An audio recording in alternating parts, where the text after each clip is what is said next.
Probablemente sea una de las proposiciones más románticas y originales la que veremos a continuación, y es que un joven argentino decidió proponerle matrimonio a su novia de varios años de una manera muy especial.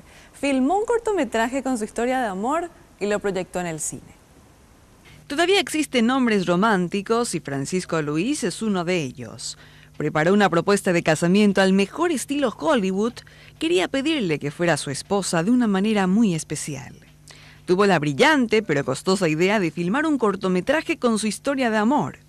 Y luego lo pasó en un cine donde fue acompañado de su novia. En la sala también estaban familiares y amigos de la pareja.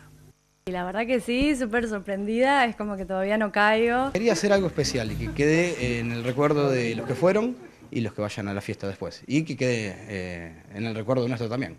Empecé hablando con mi hija, tengo una hija de 10 años, empecé hablándolo con ella, preguntándole a ver qué le parecía, si le parecía bien.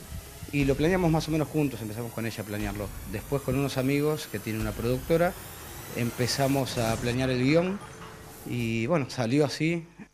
La historia comenzó 9 años atrás cuando Francisco Ricci conoció a María Emilia Pacheco y decidieron ponerse de novios. Ella vio el video en esa sala de cine el jueves pasado. La fecha tiene una connotación especial para ambos porque era el 9º aniversario de noviazgo. Se apagaron las luces, se encendió el proyector y apareció Francisco en pantalla para proponerle matrimonio.